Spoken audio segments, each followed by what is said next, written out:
Hi everyone, so welcome again to this webinar. We're gonna start now with this presentation this morning. So first of all, welcome everyone, and it's really nice to be here with you. We are a lot of people connected this morning to talk about presentations and how to deliver an amazing conference presentation or keynote presentation. So the webinar today is going to be about an hour. Of course, we're going to have the time for a Q&A session at the end. Just before we start, a quick introduction, a quick presentation.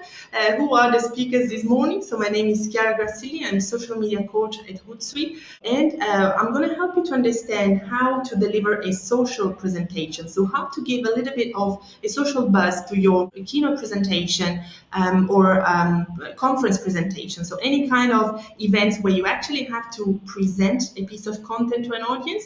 We also want to make it more social media friendly. So we want to engage with our audience even on the social media platform. Now, a quick note before we actually dive into the content today. If you want to interact with us, you will be able to do that from the chat of GoToWebinar that you see on your right-hand side. But if you're actually able to use Twitter, it will be a very nice moment for us to understand, to see your questions on Twitter using the hashtag KeynoteActs. So the hashtag that you see now on the screen. You can use Twitter. Your question might actually help the other people attending as well. So if you can, really, Twitter is the best channel. Now with me this morning is Spencer Wardron, which is UK country manager. So welcome, Spencer. Hi, thank you. Very excited to be here. It's lovely to see so many people joining us who are passionate about presentations. And I think that's, if there's one thing that unites all of us here today, it doesn't matter whether you come from a company or an agency, whether you market a product or a service. I think, the ability to tell a story in an engaging way has become quite a critical business skill at the moment. There's so much noise out there, so much content out there that, people who work out how to tell great stories in a way that captures people's attention are the ones that win. I think that's why I fell in love with Prezi and wanted to work for Prezi is, and for those of you that don't know what Prezi is basically a presentation software that works like a large open canvas. If you imagine like the whiteboard that you have in the office, it's like a digital whiteboard that you can start by putting a really good, strong central visual image in and start to put the content over that and actually show the relationships between ideas and to kind of build a journey that you take people through in a way that you just can't do with slide-based software. And I think all of us these days need to look at not just tools, but also skills and knowledge of how to tell those great stories. So I hope that what we have in store for you today is some really good insight and tips and tricks that you can actually start implementing next week or in your next presentation. And again, just to kind of echo what Chiara said, connect to us on Twitter. We're happy to continue the conversation. I'm always happy to talk about storytelling and presentations. So I think with that, we'll kind of kick off. Absolutely. So in our professional life, we might actually have to deliver a presentation on several occasions. So as I was mentioning before, it could be an internal presentation that we want to deliver to our colleagues to present a new project. It could also be a public presentation where we present our company to an external audience. Or maybe we are freelancing, maybe we're just presenting or speaking at an event. So in any of these cases, we're going to follow a 4 phases process. So the first phase is actually, it starts actually even before the presentation itself. And then we have the second step, which is the moment where we build the actual presentation. And then we're going to deliver the presentation, which actually presents a set of challenges, which are even different from the previous ones. And we also want to follow up after the presentation. So as you see, it's a 4 steps process that can actually be applied to any kind of presentation, events, or even, why not, an online event such as this one, such a webinar, as a webinar we're doing this morning. As we've seen here, a great presentation starts actually even before the presentation itself. What it means is that if we're planning to build an event, if we're planning a presentation, a webinar, a conference, we have to start thinking a little bit before the presentation itself. And the first step is definitely to create an hashtag. An hashtag is really a tag that we can use to basically define a specific piece of content that we're sharing. So as in this case, this morning we're speaking about keynote acts. And of course, we created an hashtag that reminds the topic of today's webinar. So the hashtag that we created is keynote acts, just because we want to make sure to tag all the conversations happening during the event itself. So creating an hashtag is really a good way to group conversations together, to create a place where we can start exchanging questions and comments. Because when we when we start creating tweets with a specific hashtag, we're going to be able to follow the conversation. We're going to be able to find all these tweets and to kind of track the conversation happening around these tweets. Now, of course, we can't stay on social the whole day. Social is really, could be really time consuming. And of course, we don't want to focus on social primarily. We really want to focus on delivering the presentation itself. So we really want to focus on building a great piece of content, delivering the piece of content that we created and developed. So really, staying on social is one of the aspects, but it can't be the most time consuming task. That's why Hootsuite help us with the scheduling function. And the scheduling function is really a time-saving tool because it allows us to prepare the tweets in advance, and not only the tweets, but all kind of messages that we want to send on Twitter, Facebook, LinkedIn, Google+, all the social media platforms where you're active. So we're going to be able to schedule in advance, which means we can prepare the content beforehand, and we're going to be able to schedule it for the right moment, in order to be able to focus on more important tasks, maybe building the presentation or delivering the presentation itself. Now, as you see, in Hootsuite, we have an amazing editorial calendar that really help us to visualize the distributions of our messages, the distributions of our tweets.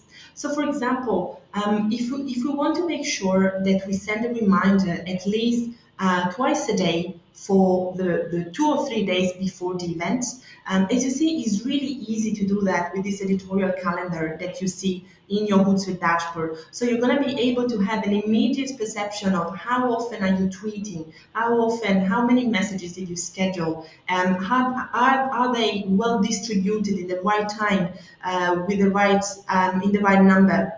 So really, this is the way to help us with the with the social buzz of the presentation.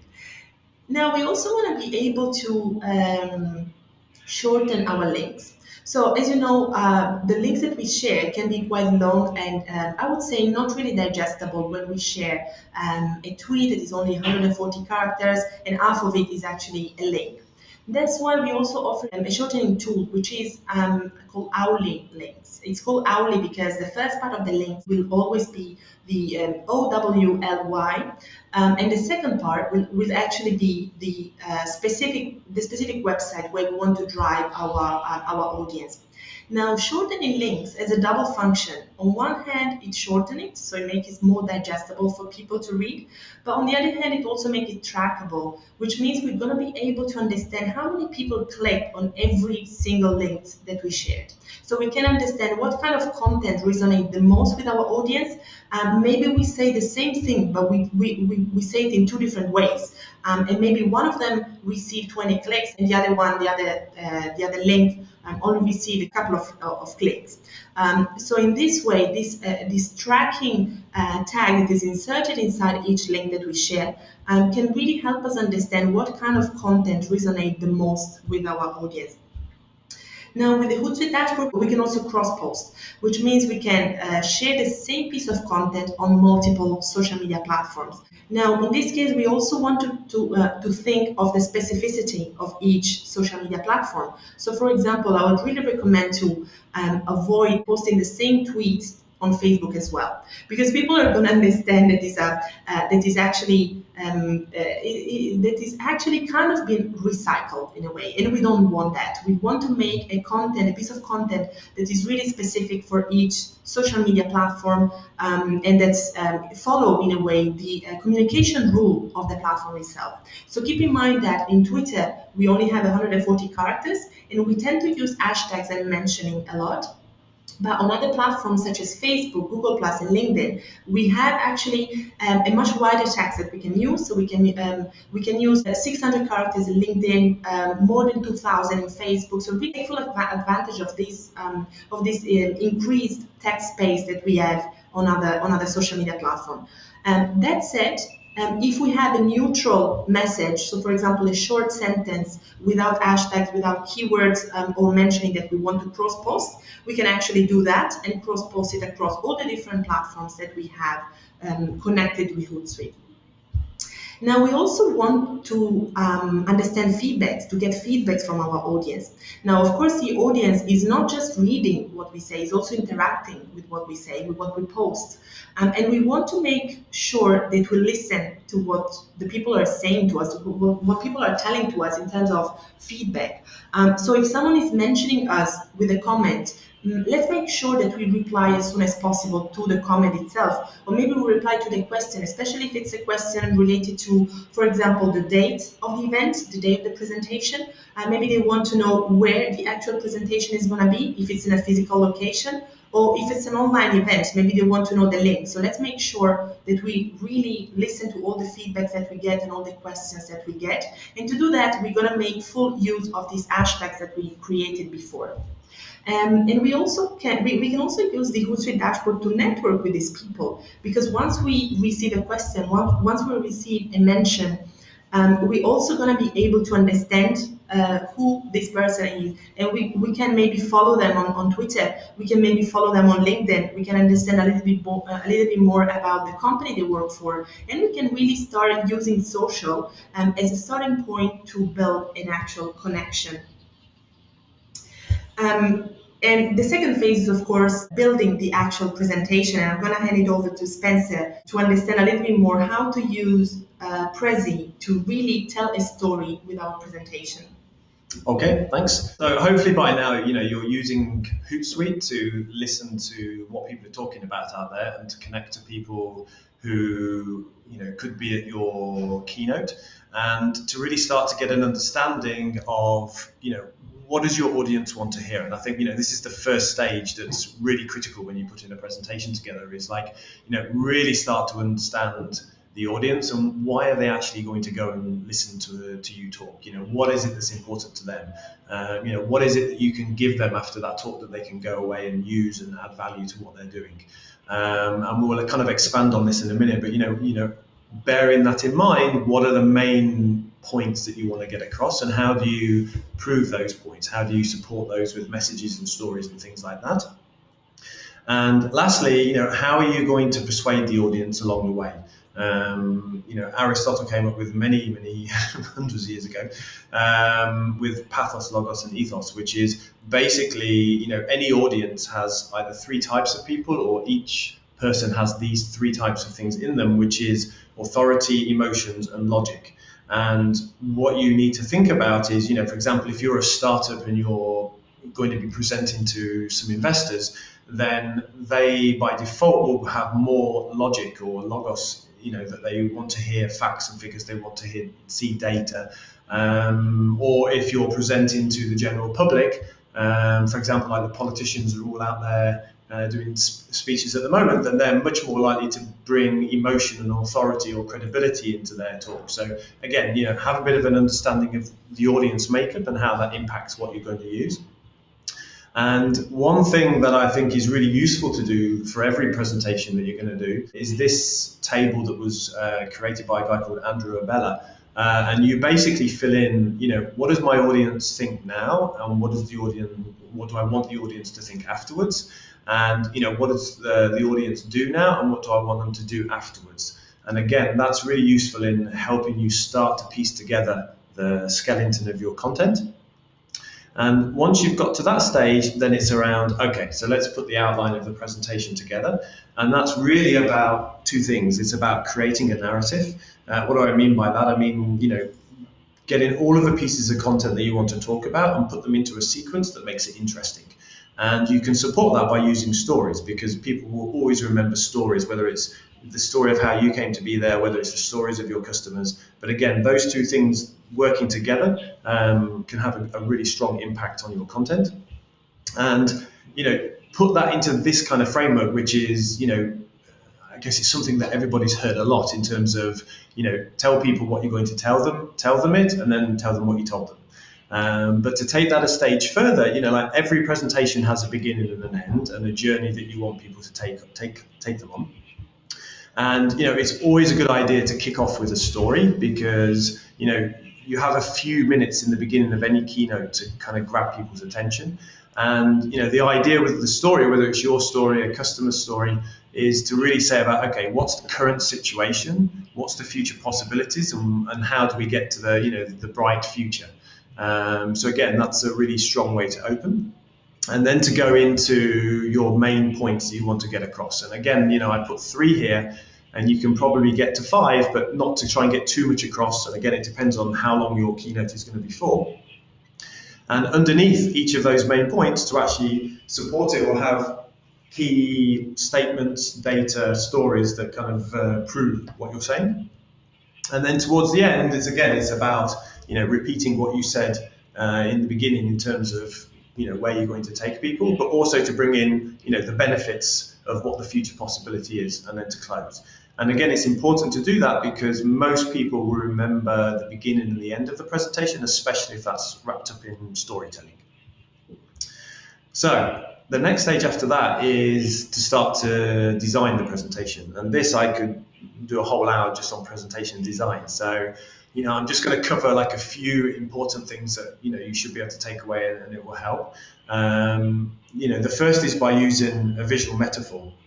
And what I mean by that is, to have like a symbolic image to talk about what you want to talk about. For example, if people talk about success, they'll always show like a graph that goes up and to the right.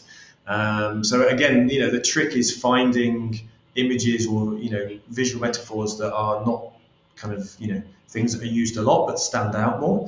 And I'll go through that in a bit more detail in a second. One thought at a time. Lots of people will always try to put lots of information onto any part of their presentation, and I think one of the things that you can do is just have one thought at a time, even if it makes you have more frames or more slides, because it will, first of all, give it more impact. It will make it more tweetable, so people can pick it up and put it onto social media, and also it will get people to engage more. And also be a copywriter. A lot of people that I've worked with in the past will put their content into their presentation, but won't go back and re-edit it. And I think, again, that's a really good process to go through, because, if you go back and think, okay, how do I say the same in a more impactful way and a shorter way? Not only will it reduce the amount of text in your presentation, but it will give it more impact. So again, it's a really good process to go through. And next is, how do I emphasize key points? So when you're designing the presentation, the 2 main things you can use is color and size. You can have one color that you use throughout the presentation to, show that's where I'm drawing people's attention to. And equally with size, you can, whether that's the size of the font or the size of the image, often if something's big, then it's more important. If it's small, then it's less important. So always think about, these kind of things when you're putting a presentation together. And lastly, photography, again, take the time and invest in getting good images to put into the presentation. Sometimes I've spent a really long time finding the right image or right images to use, not just in presentations, but also it could be for a blog post or whatever. But, imagery is really crucial. And I'll also talk about something in a minute called rule of thirds, which photographers use a lot, which you can also apply to designing your presentation. So one thought only. I mean, this is something that we've all seen a lot, where people try to put a lot of information in one area, and actually by reducing that down to one key statement in a way that's tweetable and that you can kind of talk about more in depth, then it has a much better impact. Next is what we were talking about in terms of color. So we all have to add charts and graphs and data into a lot of presentations that we do. And I think the trick is if you put up a graph which is all one color or not clear, it's not obvious to people the point you're trying to make. Whereas by the simple addition of one color, you can say to the audience, okay, so something happened in 2015. What's this person going to tell me about 2015? So use color to make a point and to focus people's attention. Rule of thirds is something that photographers use when they're composing a shot. So you can see here, this is like a really powerful shot of somebody stood on a rock looking out at a great view. And the rule of thirds is basically this frame, which is two horizontal and two vertical lines. And where the lines meet is visually very strong if you have the core message or the core part of the image there. So when you're looking at photography and you're choosing photography, keep that in mind, which will start to help you pick out really strong images. But equally, when you're putting information or your text or your images into your presentation, think about where you place them. Because if you place them on those points where those lines cross, again, it will dramatically change the strength of how things look in the presentation. And lastly, visual metaphor that we covered earlier, think about what you can put inside the presentation that will, kind of allow you to take people on a journey. So again, if you're going through a process, then you could show something like this where, the content goes off into the distance.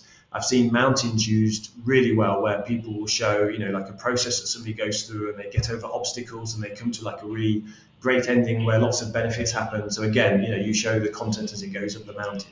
So think about things that you can use. You could use something like a building to show growth. So as the time goes on, the building grows or gets bigger. So again, just think about what can I do that really kind of sticks in people's mind and allows me to put that content over it to kind of link the ideas together.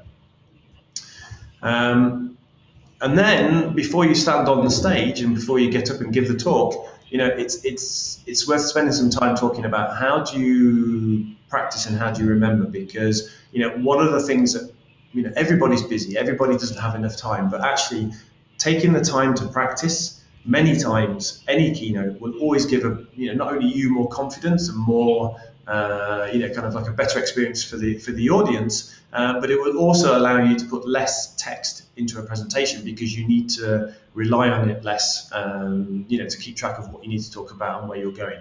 So, practicing not only helps with confidence, but also helps with, reducing the amount of stuff on a presentation.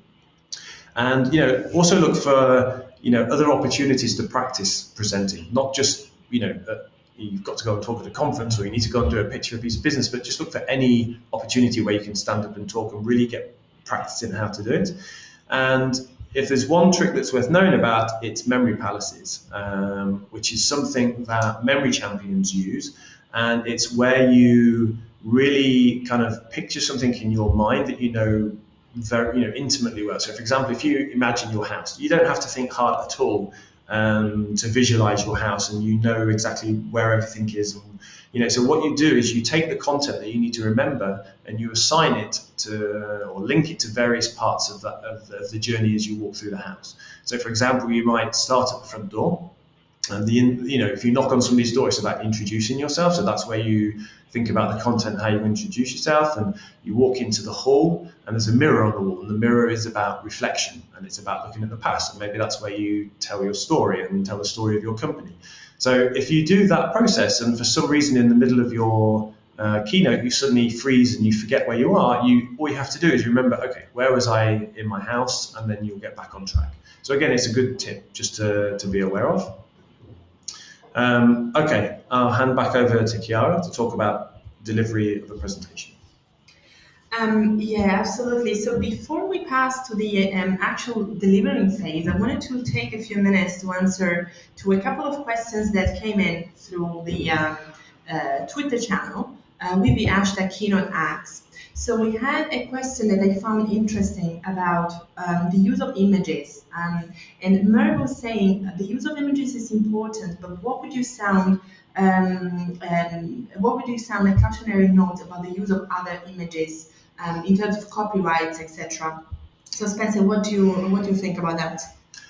Yeah, for sure. You always need to make sure that you have permission to use the images that you're going to use. And I think it's always hard when if you're producing lots of presentations, but if we're talking about something like a keynote, then hands down, it is a worthwhile investment to use something like iStock Photo or Shutterstock or something like that, where for $20 you can get like a really powerful image to put into the presentation. So I would always advise to go that route. Yeah, absolutely. I wanted to take another question from Kim Bridgen who was saying, any advice on how to get people to interact and give feedback? Half of the time, they don't seem to want to join into the conversation.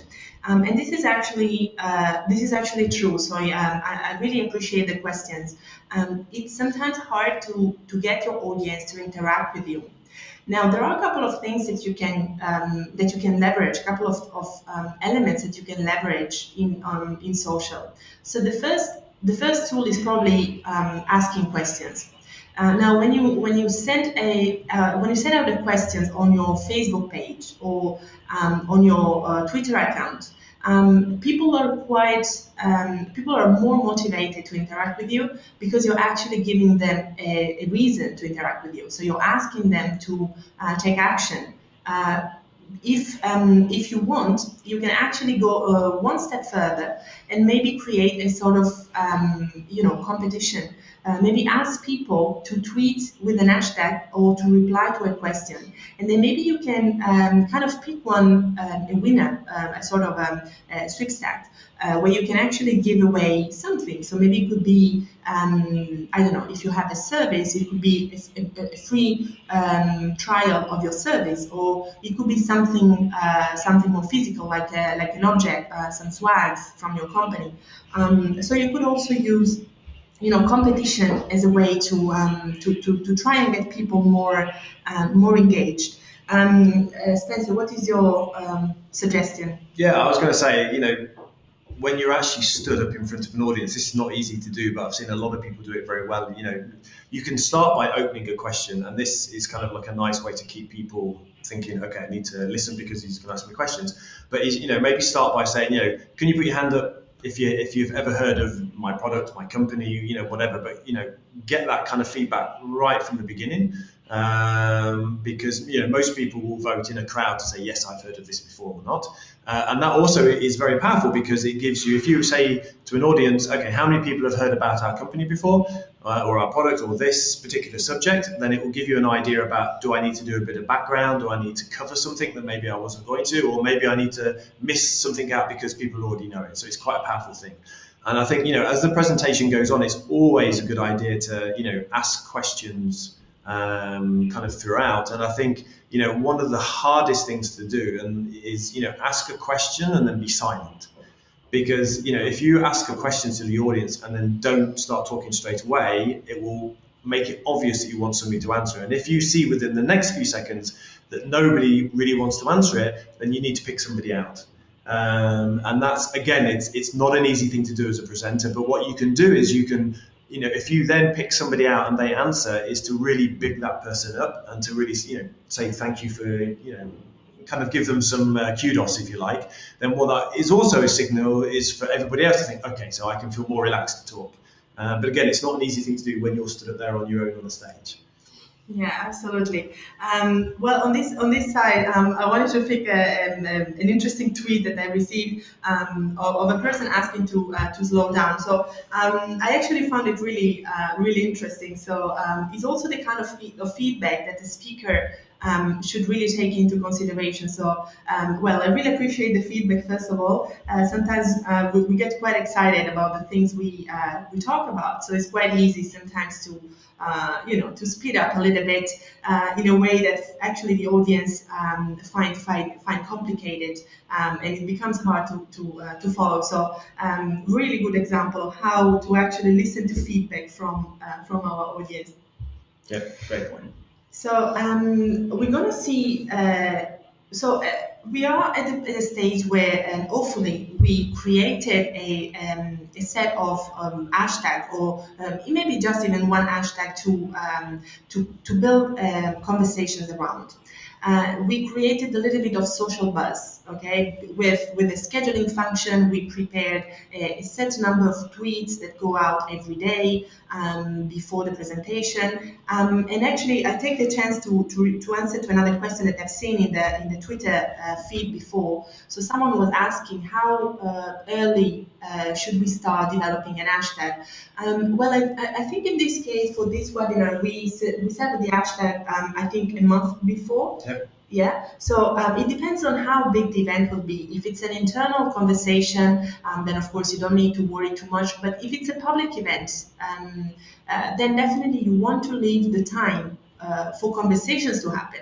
So you want to create the hashtag on a quite early stage. So you will actually allow conversation to happen and people to to be aware, to get aware of the event itself. So I would say that between 1 month and 2 weeks is a good time to build an hashtag. And I think also it kind of forces you to sit down and think about what you're going to talk about. I think so. I think as well as being able to get that hashtag out there and to start the conversation, I think it's also it forces you to start that process of thinking about, okay, what do I want to get across and what does the audience want to hear? So I think in general it's a good idea to kind of as early as you can. Absolutely, especially if you're actually going to prepare also printed material, then at this point you definitely need to plan way ahead in order to be able to produce also this printed material with the hashtag included. Now, of course, during the delivery of the presentation itself, so after we started creating the social buzz, we actually built the presentation. So we set up a presentation.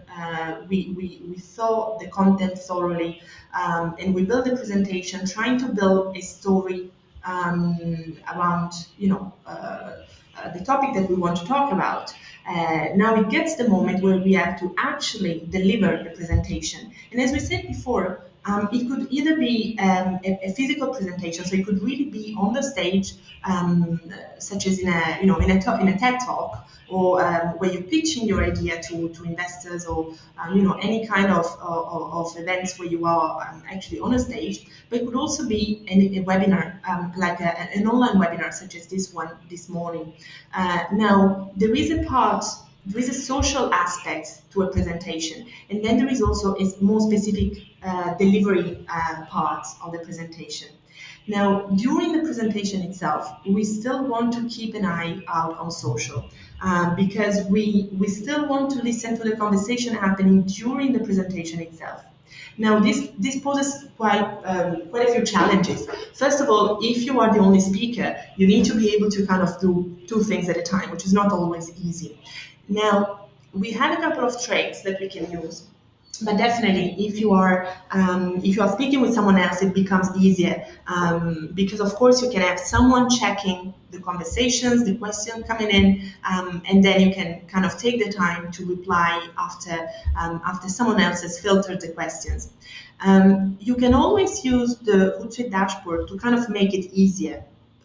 First of all, we want to set up a few streams. Now, I don't know how familiar many of you will be with the Hootsuite dashboard, but the Hootsuite dashboard really allow you to create multiple streams. A streams is really a column, as you see in this screenshot.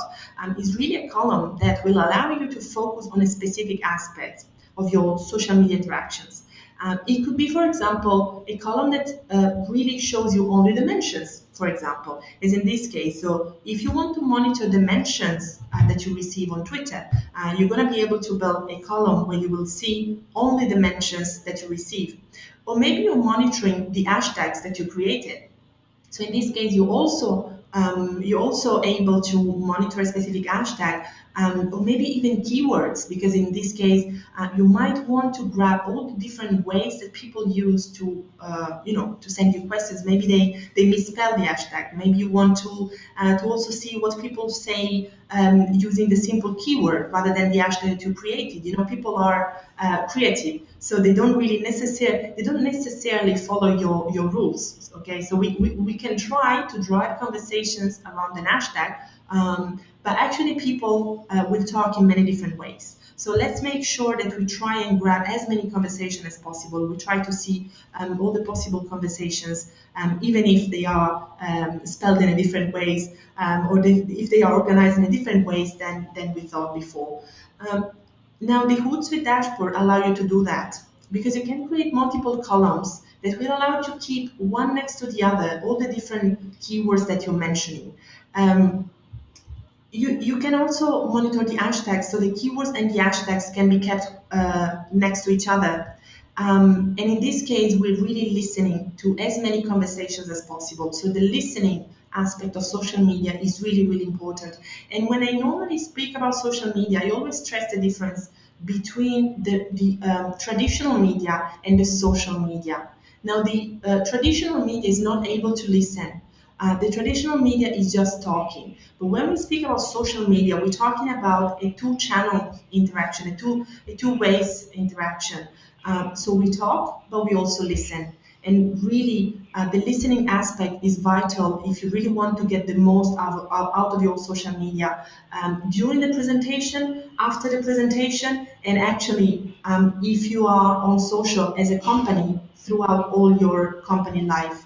Listening to your audience is really vital to understand your audience, first of all, and to really be seen as a company who's able to listen to their client, to their users, to their customer base. From Hootsuite, we can also reply directly. So if you want to reply to a mention, you can do so from the dashboard itself.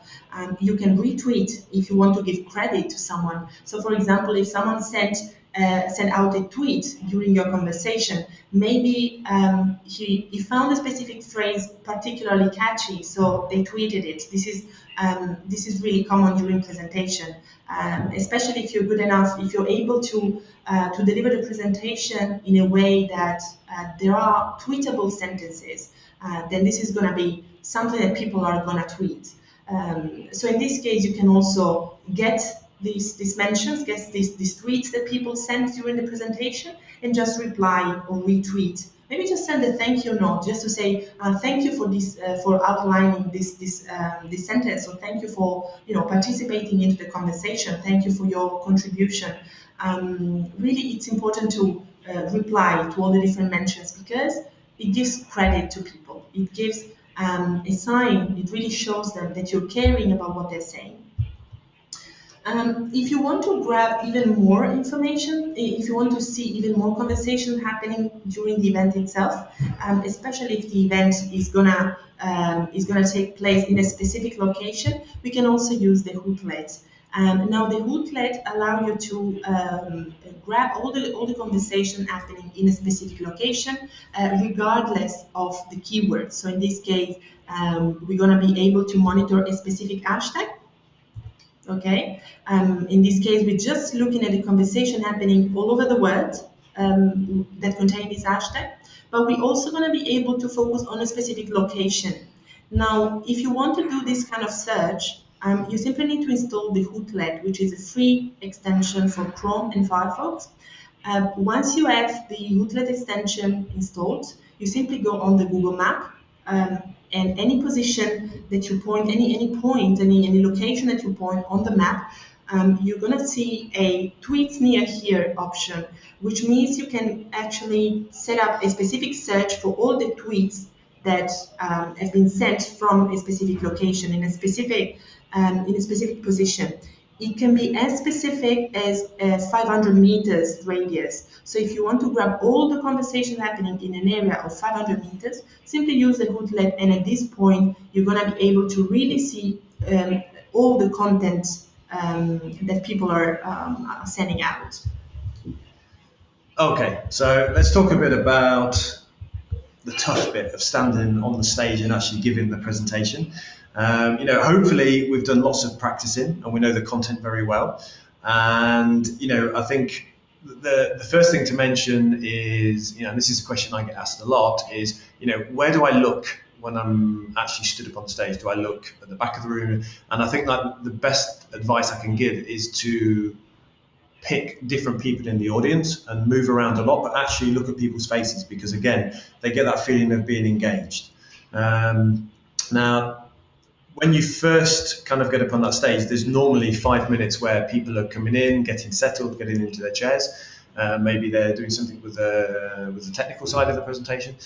So again, make sure that you have up on the screen the hashtag for your keynote, whatever social media channel that you prefer. You have that contact detail up there and your name and things like that, because actually that's a good time for people to look at it and note it down and think about, okay, so this is what I need to do to kind of get into the conversation.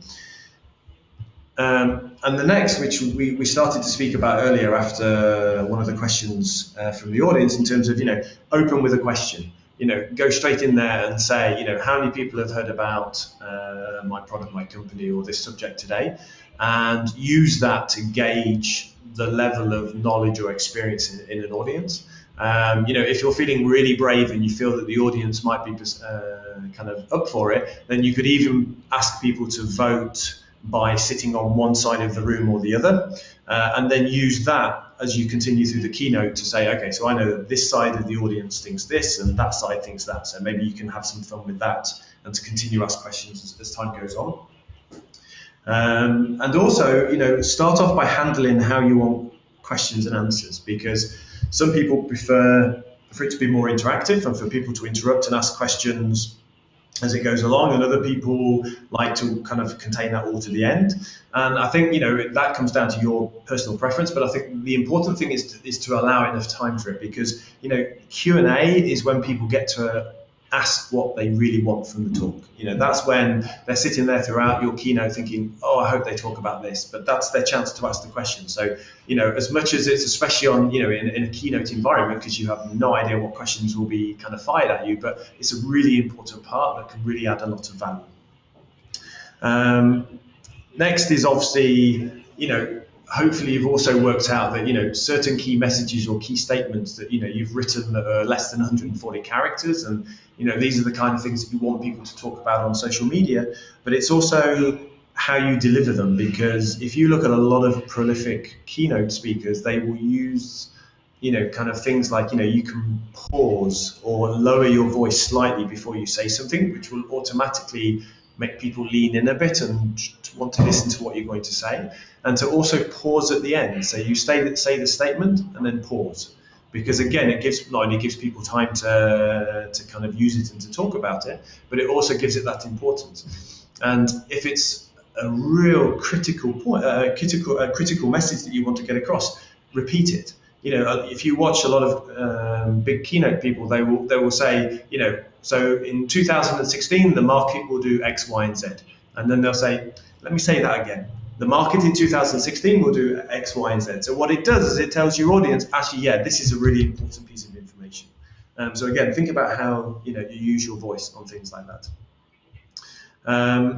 Next is obviously, always make sure that your presentation is online, so people can access it afterwards. And it also tells people that they don't need to either take notes or kind of worry about that as they listen to what you're going to talk about. And also, think about video, because if it's a big enough keynote or conference or something like that, chances are there'll be somebody there videoing it. And if not, then it's always a good idea to have somebody on your team there to video you actually taking or doing the keynote. And this is really good for two things. First of all, it's great content, because obviously the audience that are there in front of you and enjoying it, so it's good content to share with your online network. But it's also a really good thing to learn from, because if you watch yourself giving a presentation, you'll learn a lot about your body language, how you move around the stage, how you interact with the audience. So again, it's a really good kind of habit to get into to kind of improve as a speaker. And finally, just to kind of recover a little bit in terms of how you use your voice. We spoke a bit about when we're talking about presentation design, where you can use color and size to make emphasis or to draw people's attention to something, and you can do the same with your voice. So again, by lowering your voice or talking very loudly, you can either get people to suddenly lean in a bit as if you're going to tell them a secret, or to underscore a point because it's important. And again, like we said, use pauses and things like that. So always think about how can I use my voice or silences to kind of get an impact. Okay, so I'll hand back over to Kiara for what happens after the keynote. Yeah, so we actually reached almost the end of this presentation of this webinar. So we've seen we went through quite a lot of content today. So we've seen the pre-phase, the pre-presentation phase. We've seen the actual construction of the presentation, so the actual creation of the presentation with Prezi in this case.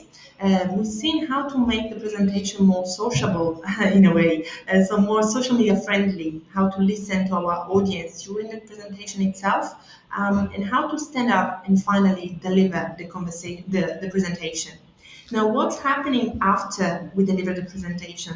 So hopefully everything went well. You got an amazing feedback from your audience, a lot of participation. Now, we don't want to end there. We want to actually keep the conversation going. Keep the conversation going means that we might still have questions coming in the day after, or maybe just the afternoon after your presentation.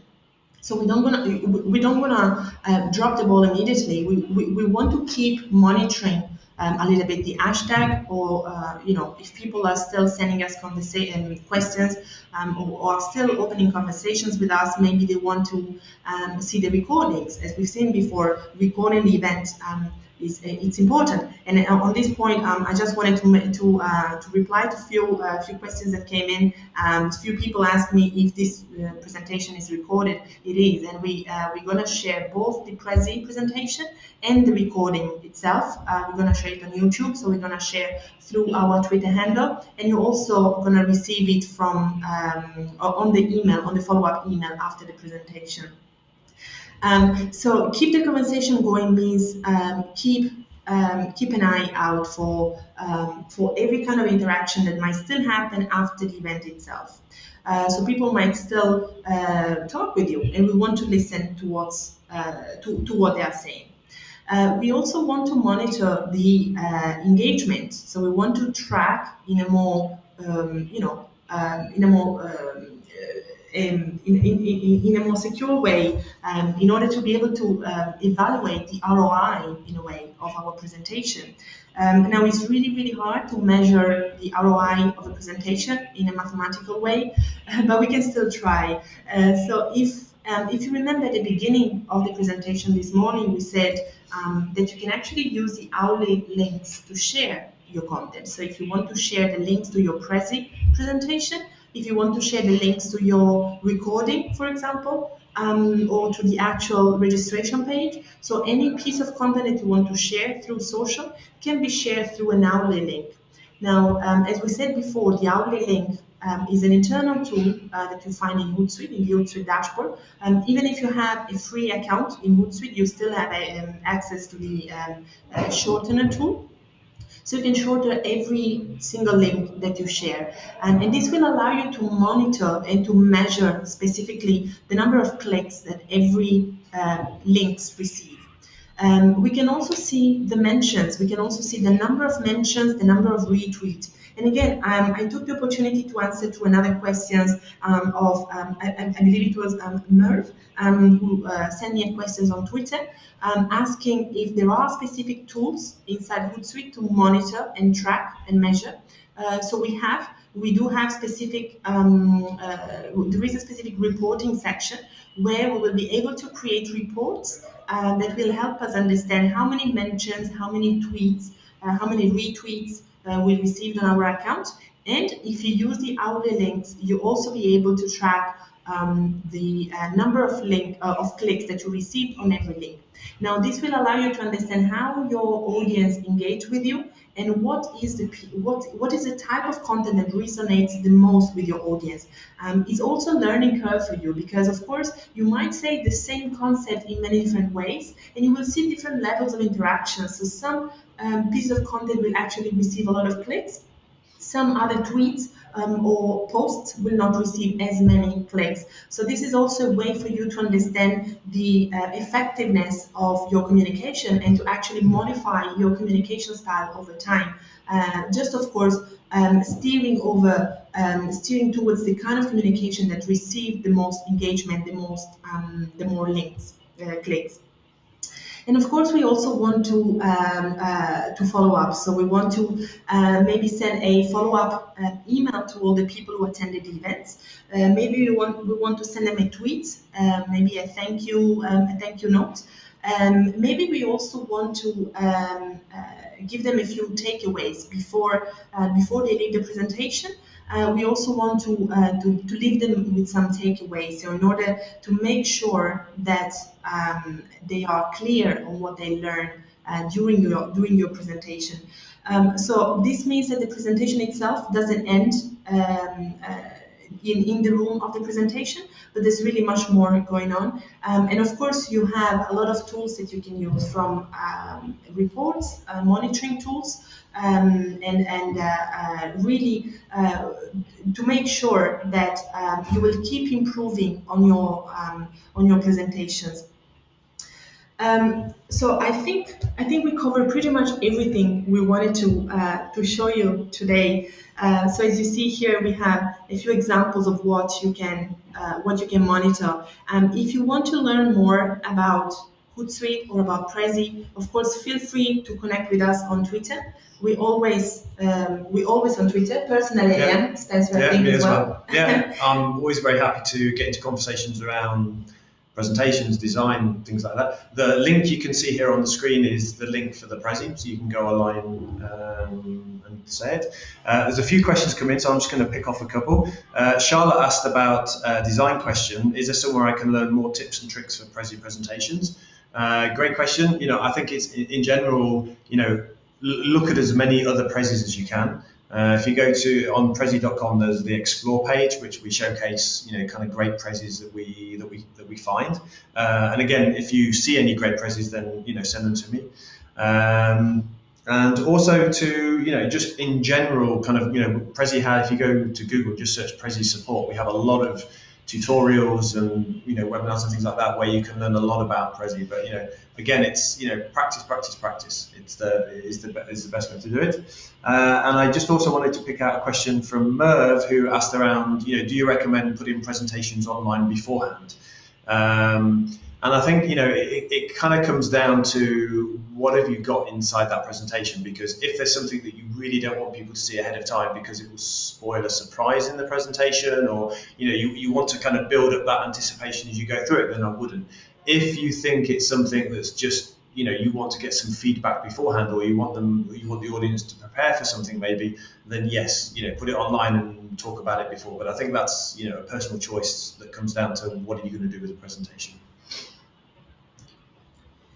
Absolutely. So I've seen a lot of retweets during this presentation. So a lot of engagement. A lot of people sent a lot of tweets, and basically they took probably the most interesting part for them, which is really what we aimed for. We really wanted to give a lot of different tips and advice on how to deliver a good presentation, but also how to be more social media friendly during the presentation, before, during, and after the presentation, actually. Yeah, feel free to really download, not download, but explore the presentation itself. It's on this link that you see on the screen now. I don't see any other specific questions coming in from Twitter. But I really wanted to take the time to thank Spencer for being with us this morning. It's been really an interesting hour that we spent together. I learned a lot personally, and I hope the audience as well. I'm sure the audience as well. We still have, we always have to learn. So we can always improve on the way we deliver our presentations, on the way we act on social. And of course, as Spencer was saying, there are a lot of free resources that you can always use. So feel free to use Google. There are a lot of things already out there. If you want to learn more about Prezi, or if you want to learn more about Hootsuite, feel free to connect with us. And I think we have to close, unfortunately. Really sad, but I think we covered quite a bit this morning. So we'll leave a bit of time to digest the content that we share. And just to say thank you, everybody, for taking the time to spend it with us. We know everybody's busy, so much appreciated. Absolutely, absolutely. An hour of your time is really precious. So really, thank you a lot for staying with us for the full webinar, and we'll wait you for the next one. Yep, can't wait. Absolutely. Good luck with your presentations. Okay, bye everybody.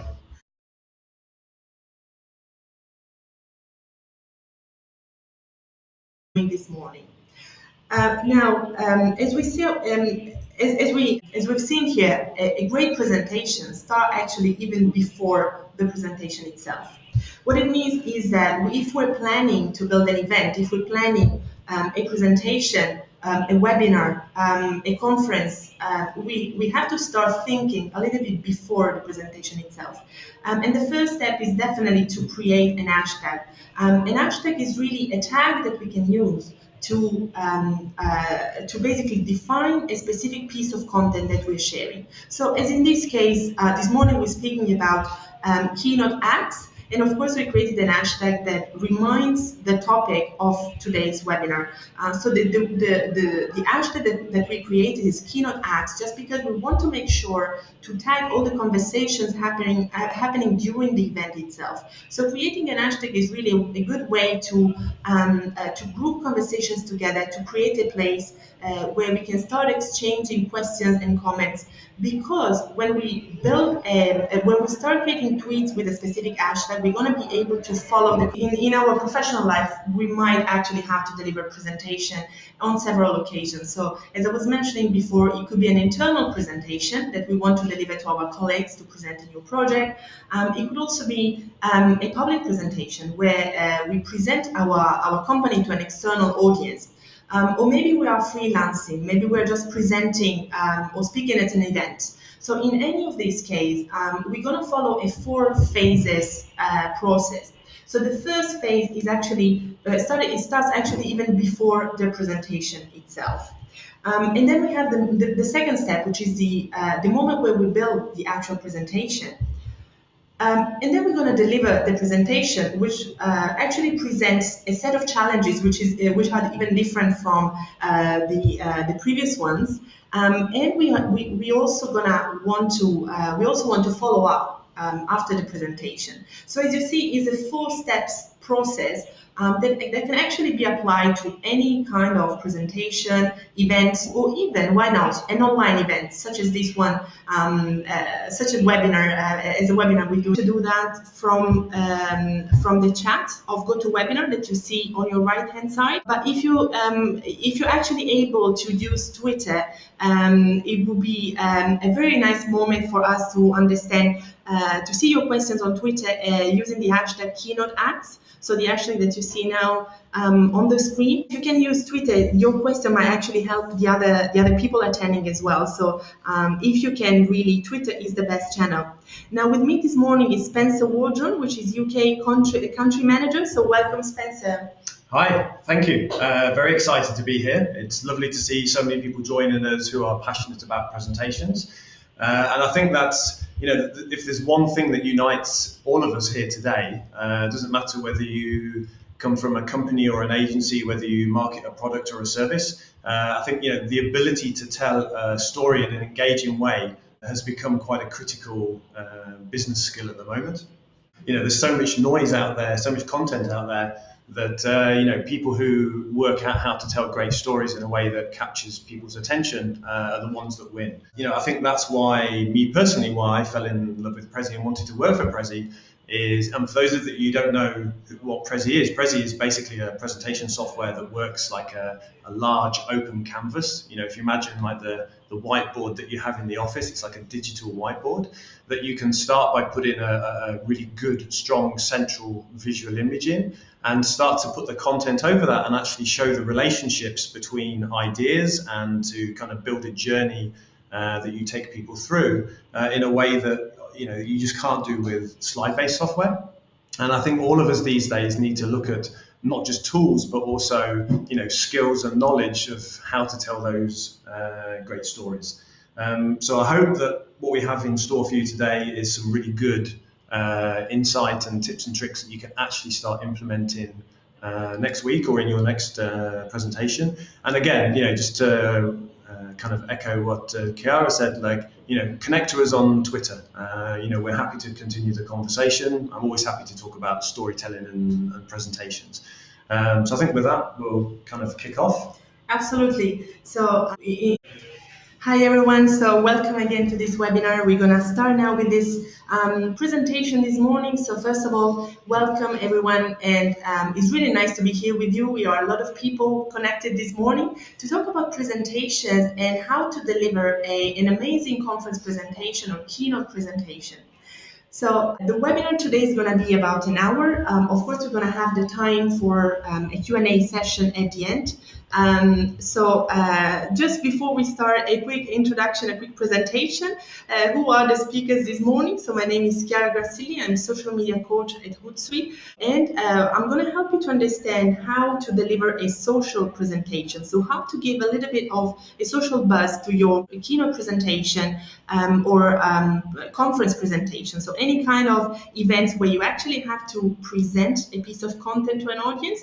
We also want to make it more social media friendly. So we want to engage with our audience even on the social media platform. Now, a quick note before we actually dive into the content today. If you want to interact with us, you will be able